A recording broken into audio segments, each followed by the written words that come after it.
Well, a very good morning to you all. After a fairly late night for a number of us yesterday, it's great to see so many of you in the room here today. Thanks to Kerry as well and her team at the GAIC for the opportunity to speak to you here today. You've probably seen from my bio and from what Kerry said, I've been in this industry for a long time, 20 plus years.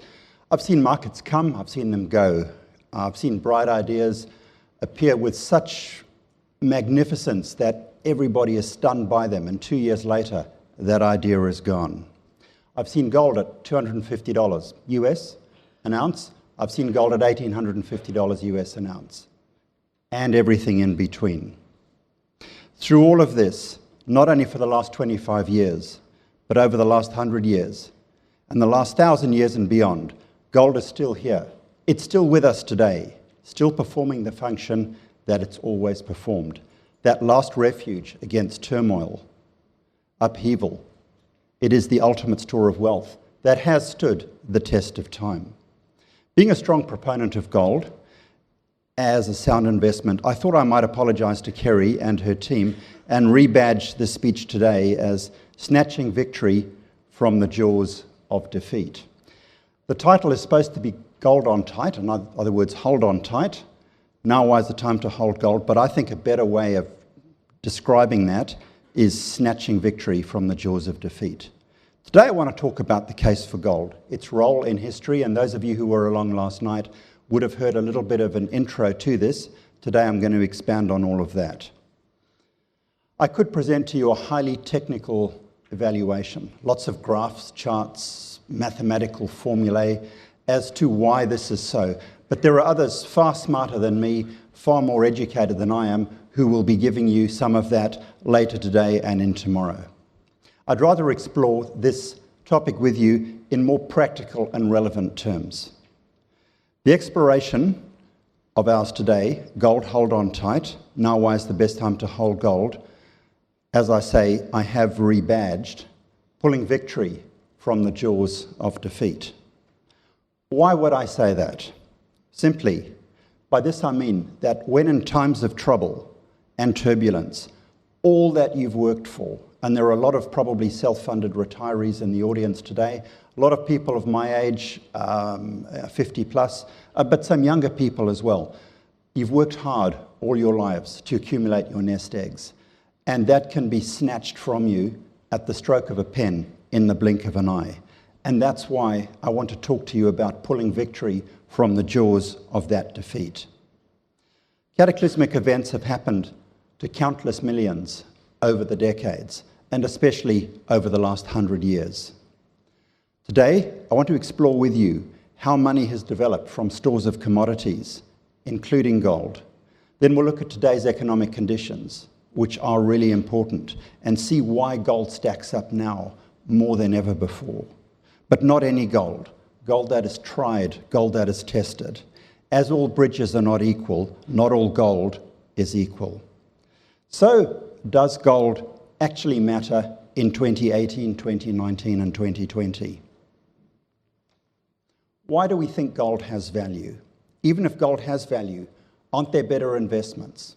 Well, the stock market, obviously, for one, property, bonds, maybe not so today, but then there are other things, arts, classic cars, timeshare, whatever it happens to be, even Bitcoin, aren't those better than gold? Well, let's have a look. Are euros, dollars, pounds not a better store of value? They're widely accepted after all, easily convertible, easily exchangeable. Go into your local grocery store, buy a basket of goods, and try paying with a little piece of gold. It ain't going to work.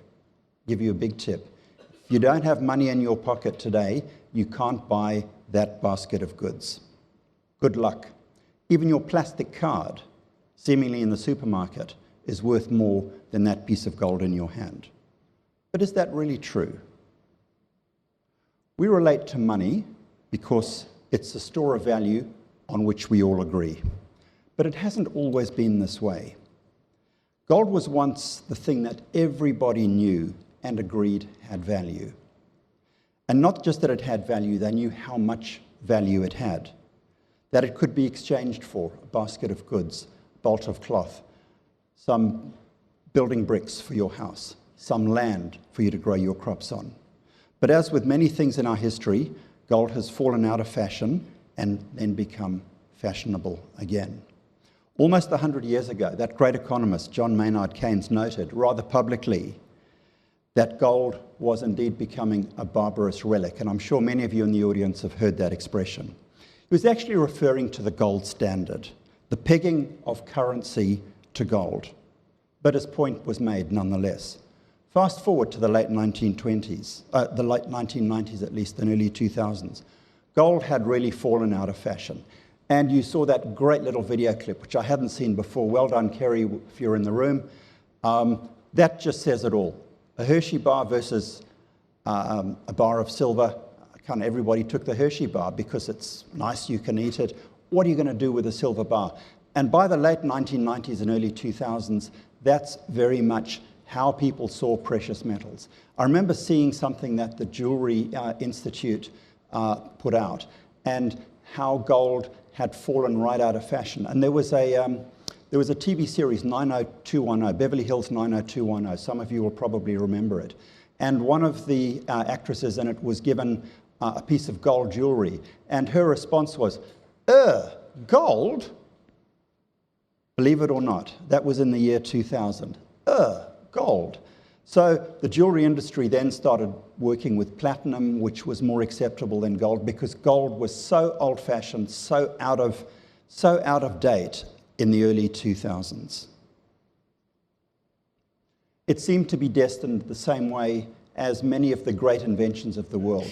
The typewriter, for example, men's hats, the cassette recorder, record players, a quaint relic of history with no real value in the modern world. In a change of fortune, then gold rose from its measly $250 an ounce in the early 2000s, 2002, to $1,850 US an ounce in 2011. Some people made an awful lot of money buying and selling gold during this period. People also made a lot of money out of buying and selling property, stocks, bonds, especially post-2011. At the same time, gold post-2011 fell from its all-time highs and has range traded between the sort of $1,150 through sort of $1,550. It's just under $1,500 today, US. It's range traded in that. But it hasn't gone back anywhere near those $250 levels. It stayed stubbornly above the $1,100 mark. So is gold really anything more than just a commodity, something that can be bought and sold? Does it have any real relevance today? Is all that glitters gold, or perhaps not gold? To give you a context of our case for gold, let's go on a brief tour of history.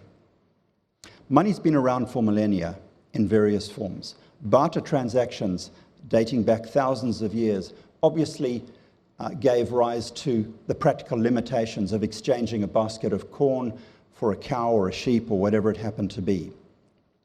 These practical difficulties, those of agreed value, let alone the problem of the cow not being divisible into half a basket of wheat, really triggered mankind to try and move on and find something else. This led to the development of various forms of money. Commodity money, whose value comes from the commodity from which it is made. I'm sorry, I seem to have the development of money, I'm sorry. Commodity money, whose value comes from the commodity from which it is made, bushels of wheat. And then subsequently representative money, based on a claim to an underlying commodity. And gold was a very popular underlying commodity, valued for its desirability, its rarity. History records the use of gold and silver coins around 550, 600 BC. Precious metal coins effectively solved the practical problem of agreed value. The world's first paper money was introduced in China during the Song dynasty thousands of years ago. In India and Egypt, temples often issued certificates of deposit as a representative form of debt acknowledgement. In more modern time, gold and silver merchants issued receipts for depositors, redeemable for their underlying commodity, gold and silver.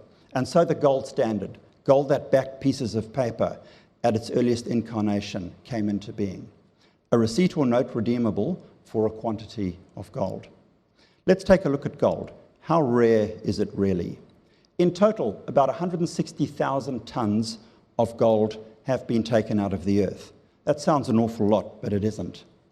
And this slide demonstrates it. Formed into a single gold brick, all the gold that's ever been mined in the world today will fit into a single gold brick, not quite the size of a tennis court made into a brick. Tennis court's 24 meters long and 11 meters wide. Imagine the court formed into a brick, 10.5 or 11 meters high. It's not very big. And all the gold in the world that's ever been mined can fit into that. That's about the quarter of a size of an Olympic swimming pool.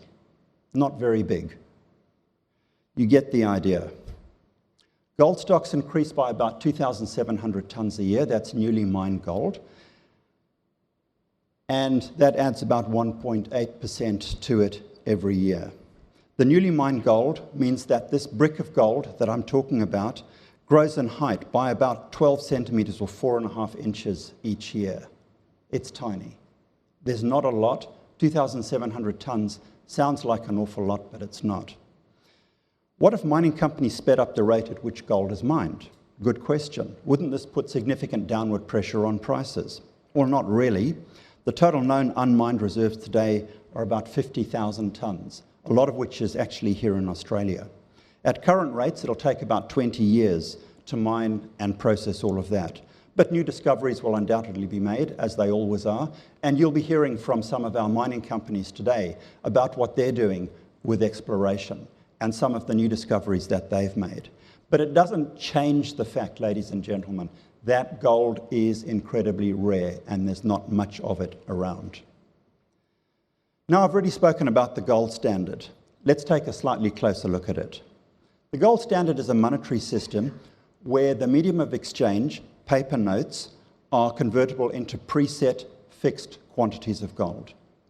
These paper notes began to replace the use of gold coins as currency in the late 17th and early 18th century, mainly in Europe, and were made legal tender through the redemption into gold coins, although this was often discouraged.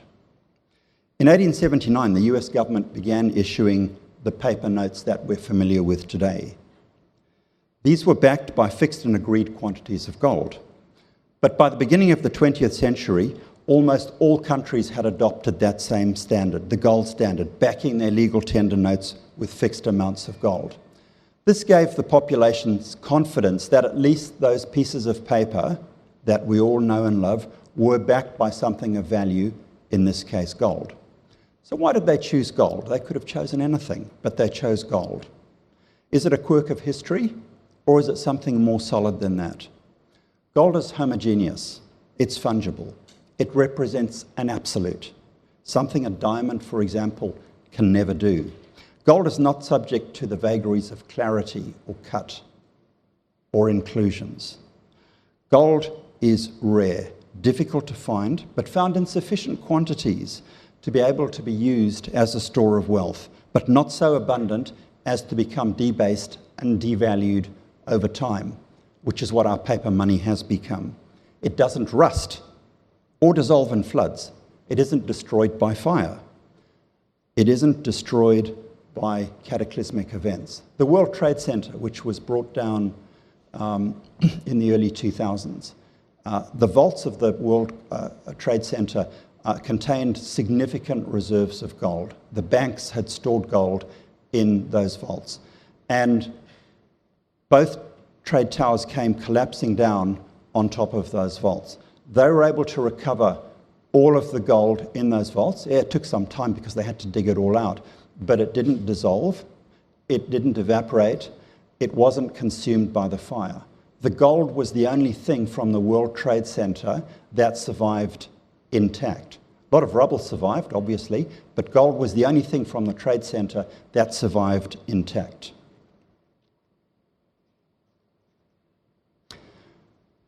As we've already seen, gold is rare and scarce.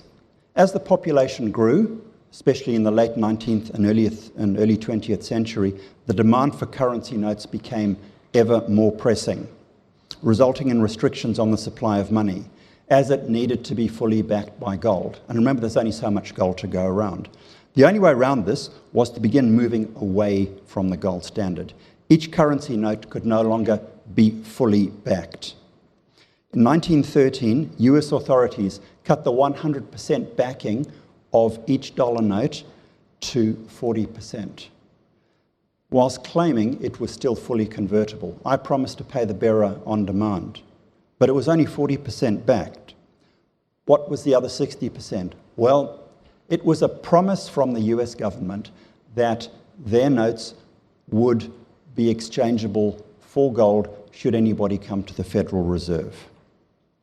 Well, all went along swimmingly well until the late 1920s, the Great Depression. For a variety of reasons, banks started failing and people began to lose their jobs. Wages stagnated, investments started to lose value, property lost value, and the stock exchange had literally millions, and in those days a million meant a lot of money, not like trillions today, millions in those days. This all started going down and down in value, and frightened citizens tried to exchange their dollar bills for gold because they knew that the one thing that had always held its value was gold. Much to their surprise and great disappointment, the banks, those that hadn't failed yet, mind you, were simply unable to meet their demands. This caused even further demand for depositors, for their cash, and the whole thing began its death spiral. Citizens tried to secure their gold from the US government, and many of them went along to Fort Knox or to West Point, and guess what? They were left really disappointed because their dollar notes were no longer exchangeable into gold. It was then that the US government made it illegal for private citizens to hold more than $100 worth of gold. Imagine a decree coming down like that in a country like Australia. I think if Julia Gillard or Kevin Rudd or Mark Latham or John Howard or anybody had tried to introduce a law like that, imagine the outcry from the population. But that's what the US government did. They made it illegal to hold more than $100 in gold and set about compulsorily acquiring everybody's gold beyond the $100, and they paid them $35 an ounce, which was the market rate. So they didn't steal the gold necessarily, if you look at it in a certain way. They compulsorily acquired the gold and paid a fair market price for it. But what did they pay? $35 of paper money. So you handed your gold over and you got some coloured pieces of paper back that said, I promised to pay the bearer on demand, but didn't pay the bearer on demand. Not a great look.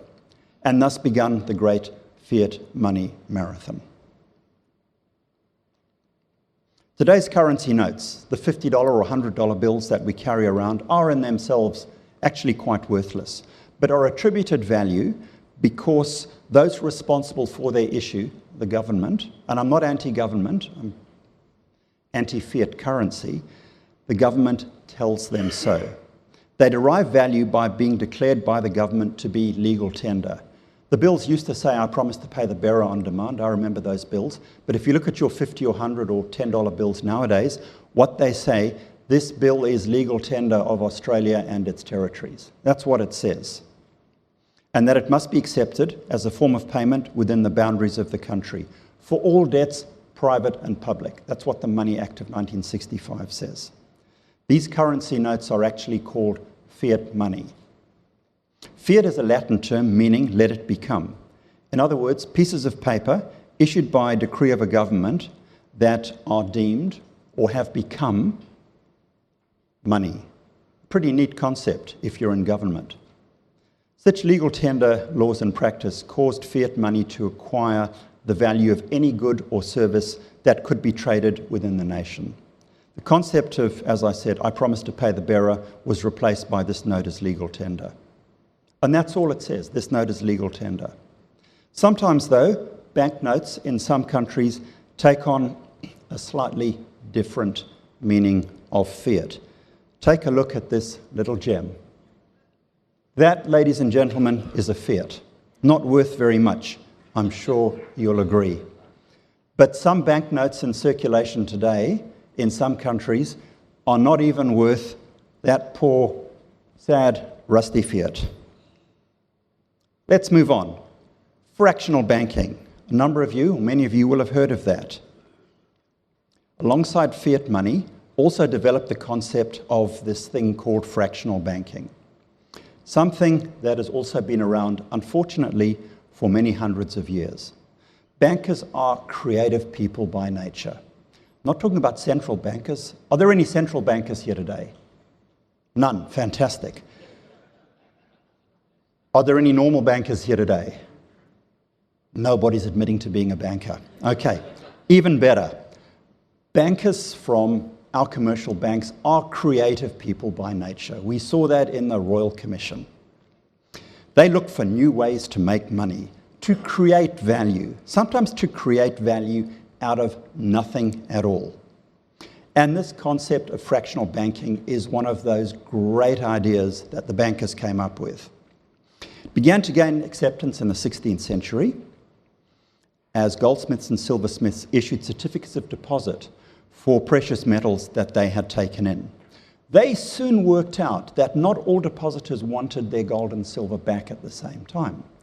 So they worked out that they could lend out some of that gold and silver whilst keeping sufficient in reserve and to make money out of what they'd lent out.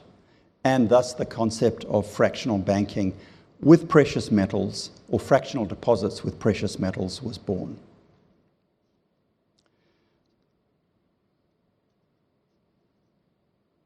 What's wrong with this concept in practice? Well, it soon became obvious that regulation was needed to ensure that banks did not lend out too great a percentage of those deposits that they'd taken. So today, you deposit $1,000 with Westpac. Westpac will lend out that $1,000 times 2 or 3 or 4, whatever the law of the land happens to say, to somebody else to buy a house, to buy a factory, to buy a business. And how do they do that? They make an entry in a ledger. So they've got your $1,000 and they owe that $1,000 to you, but they've lent out a multiple of that to somebody else, merely by way of a ledger entry. They don't even print the money. It's just a ledger entry. That's all they do. The laws are such these days that governments try to ensure that banks will have sufficient liquidity, even though fractional banking is strongly encouraged. They will have sufficient liquidity to meet the demands because not everybody's going to come back to the bank at the same time. Well, that's what the bank is banking on, that everybody won't come back at the same time. These requirements are known as reserve deposits or reserve requirements. Today, a well-regulated fractional banking system benefits the economy significantly. If we didn't have it, none of us would really be here today. This hotel would never have been built. Sydney would never have been built. Australia probably wouldn't have been built in the form that it's been built now. So fractional banking in itself is not wrong. It's the excesses of it, when it goes wrong, that cause mayhem. Setting the reserve level too low increases the chance of bank failure. Setting the level too high does exactly the same thing. So it's like the 3 bears and the porridge. Not too little, not too much, but just enough. Let's have a look at a fractional banking chart. This illustrates the difference of widely differing effects of reserve deposits. It's rather sobering when one considers that with only a 10% reserve, a bank could actually lend out $900 on a $100 deposit. Imagine the chaos in that situation if something happened and those depositors came back wanting their $100. Well, that $100 is gone. It's been lent out along with another 900 or 800.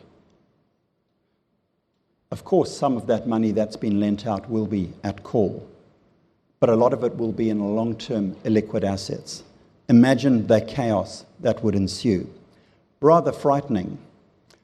So let's go back to the late 1920s, early 1930s.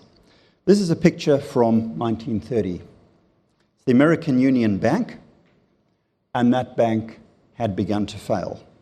People queued up wanting their money. because they had little passbooks that said that they had $1,000 or $100. They wanted that because they were worried that the bank might not be there tomorrow. The rumors circulated and became a self-fulfilling prophecy. Depositors flocked to the banks, and guess what? They were right. Many of the banks didn't have the money. But there is more to the story. Some banks actually did have money. The crash hadn't bankrupted them, but it was all tied up in loans to others. Our great friend, fractional banking. The herd mentality kicked in. Everybody wanted their money because they were frightened, they were scared, and so it all came crashing down. We've all seen the herd mentality. And in the financial crisis, the taxi driver would talk about, you've got to get into this, you've got to get into that. And people just chased all over the place. It was the same in 1930. People were chasing all over the place because they were scared that it was all come crashing down around them.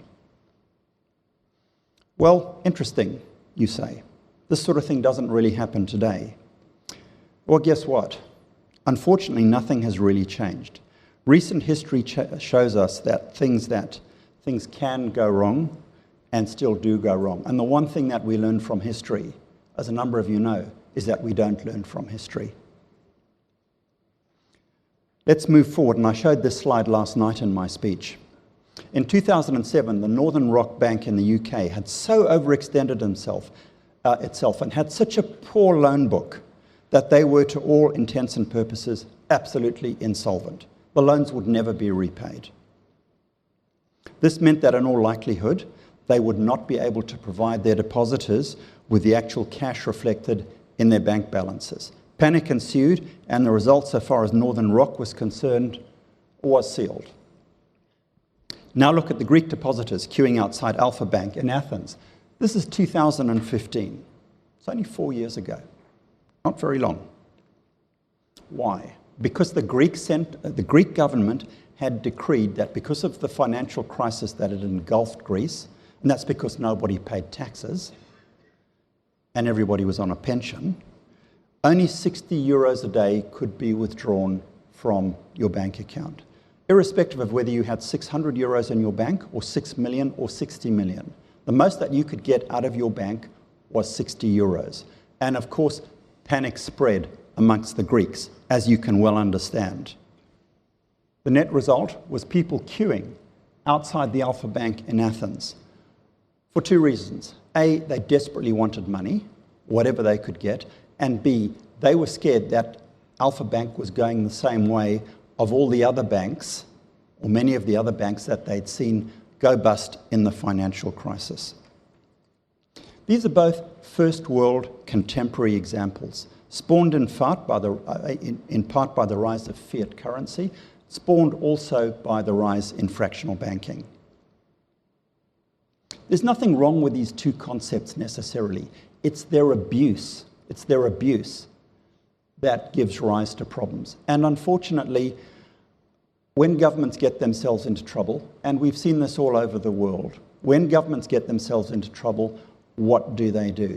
They pull all these monetary policy levers, and they do this and they do that. And who pays for it at the end of the day? Who pays? Yeah, we pay. Absolutely, we pay. The government doesn't pay. They might not get elected next time, but they'll get elected the time after. They don't have to pay for it, or we pay for it. How many of you have paid the budget repair levy? Yeah, kind of scary, isn't it?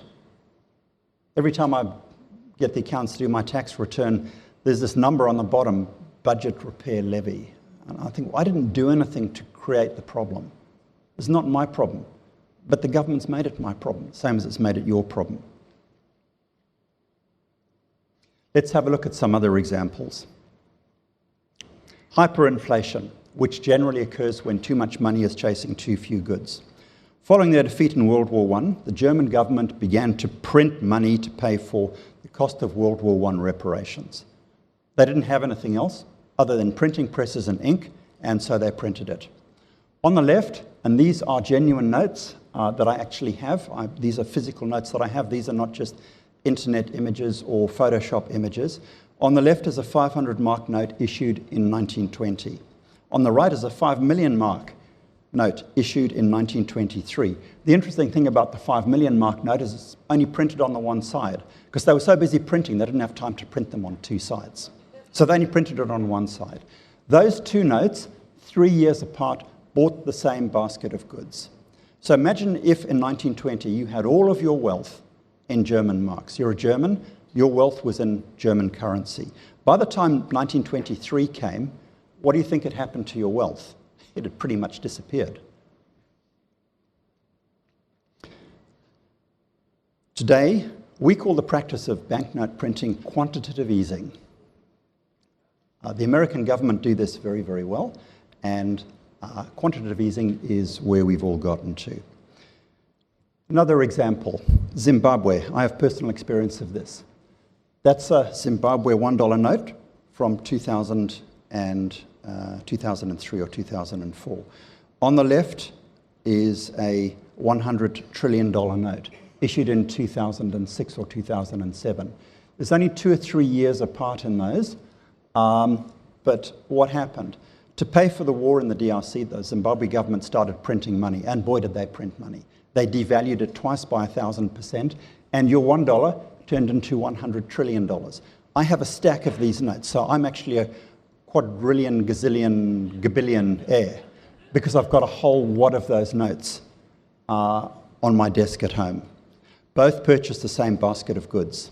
The inflation rate spiraled to more than 100% a day, 12,800% per annum, which saw prices double every 24 hours. The price of a bus ride would go up by 50 or 60% in the time that you were on the bus. Imagine trying to run a business like that. So why am I giving you these examples?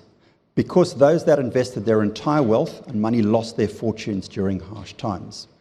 Those that had the foresight to hold their assets in gold retained their wealth far better than anybody else. Our journey thus far has been about the history of money and the role of gold. This shows us a number of things. Gold was once a great store of value, but governments over the last few hundred years have sought to water down its influence and diminish its role with the rise of fiat currency and fractional banking. Whilst fiat currencies are indeed a very convenient method of having readily convertible wealth, circumstances can arise where if it's not managed adequately, your savings can be rendered absolutely worthless. History, especially recent history, is littered with examples of gold's resurgent role as an ultimate store of wealth. Here's another very quick one. Russian rubles.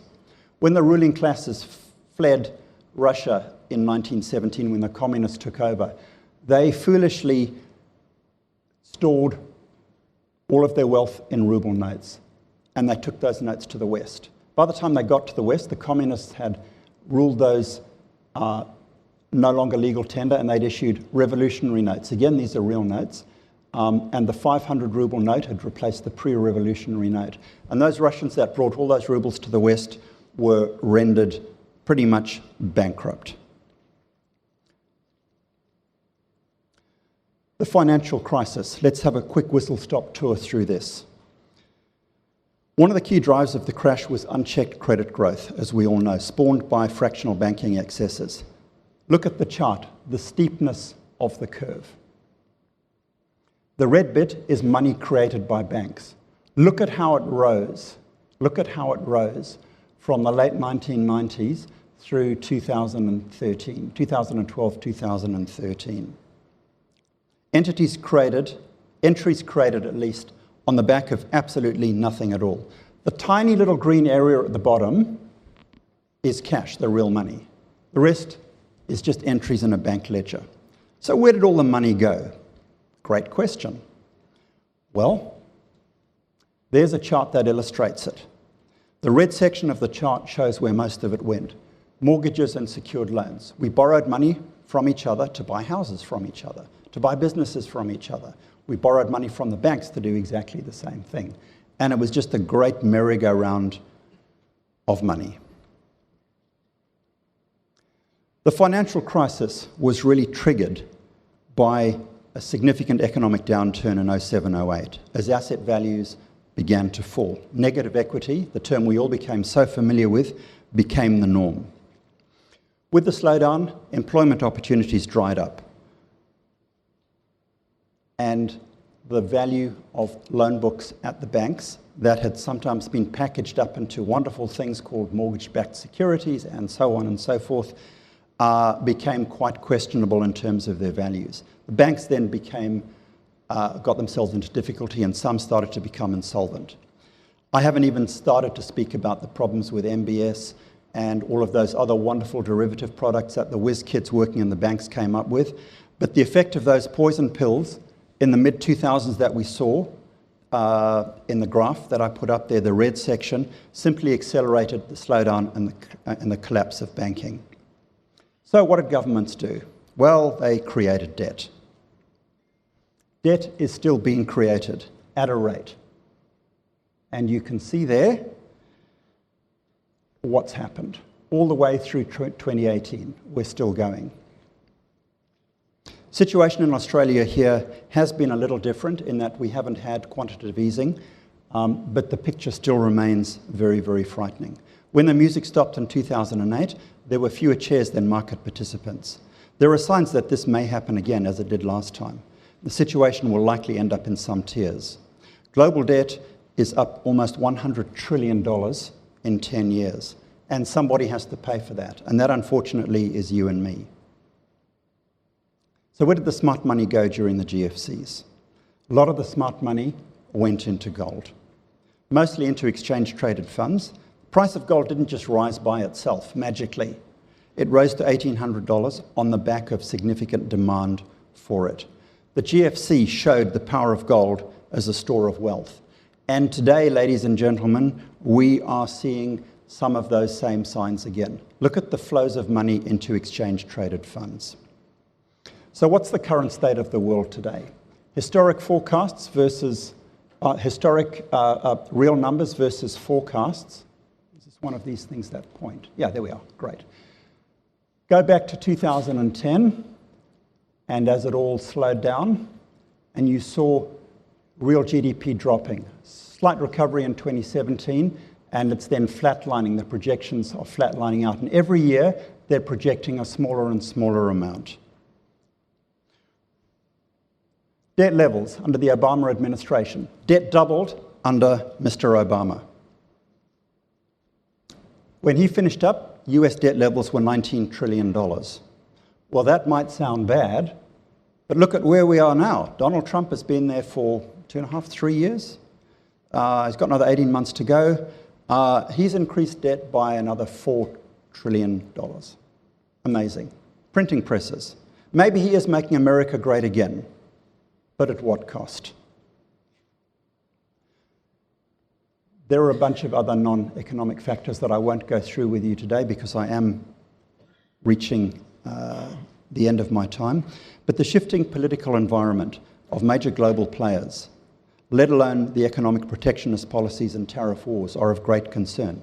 A lot of instability in the Middle East, great uncertainty in Europe, Brexit, I don't need to tell you about. And then finally, the refugee crisis. Not so much a problem today, but go back 2 years and it's a significant problem. And that's what triggered Brexit. There's a rise of nationalistic behavior throughout Europe and beyond. The one thing we learn from history, unfortunately, is that we don't learn. The problems of the GFC remain, sovereign and personal debt issues especially, yet many have forgotten what happened in 2008. What does this mean for gold? I've talked about the role of money and how it's once backed by gold. In particular, I'd argue that gold indeed has a role to play in the modern world as an investment class and as a safe store of wealth. But how much gold should you have in your portfolio? Perth Mint suggests between 5 and 10%. People who talk to you about 30 and 40 or 50% are living on another planet. It really is between 5 and 10% because that allows you to insulate or to insure your portfolio in times of great difficulty and trouble. What gold should you buy? Physical gold is always the best.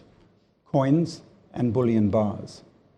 Or if you don't want to take delivery of those yourself, you can buy exchange-traded funds. You can buy gold mining shares. Perth Mint has been around for 120 years, as you saw in the video, and we have a great range of products which we can either sell to you or store in our network of central bank grade vaults. Very briefly, but all that glitters may not be real gold. Let's have a look. If you're investing in gold, it's important to remember that what you buy is actually the real deal. Let me show you some of these little gems. There are lots and lots of lesser-known products around the world. US Treasury bars, those are currently for sale in Florida. They're fakes. They're not gold. These Freedom coins for sale in Texas, they look fantastic. They look like real gold. But again, they're not gold. They're fakes. There are an awful lot of fraudulent and fake products out there.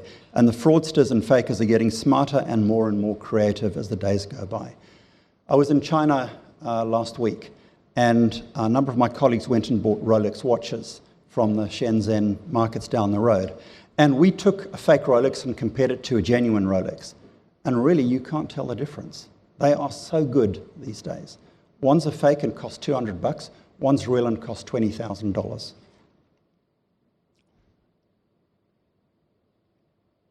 Five minutes? 3 minutes? 1 minute. Okay. This is a reputable bar from a reputable refiner, PAMP. Big, well-established refiner in Europe. You cut the bar open, and what's inside? Tungsten with a thin gold plating. Very, very scary. Krugerrands, which one is genuine? That one or that one? One's a fake, one's genuine. Fake bars made of pure but dirty gold. This is the latest scam. A bar that looks to all intents and purposes absolutely genuine. It weighs correctly, it assays correctly, but it's made either in China or in the Middle East out of dirty gold from the DRC, from Venezuela. So how do you avoid the fake? Always purchase from a reputable source. What's the chain of custody? Where did it come from? How many hands has it been through? The best way is from an accredited refiner or from a sovereign mint or from a trusted fabricator. Perth Mint has been in existence for 20 years. I won't go through all of this in detail. You saw it in the video. Perth Mint coins are legal tender. Perth Mint bars are LBMA accredited. Perth Mint Depository, you saw that in the video. We're one of the largest depositories in the world. And our governance at Perth Mint is second to none. In closing, all is not well in the world. Currencies come and currencies go, but gold is the last refuge. It has been so, it is so now, and shall it ever be thus. Thank you very much for listening.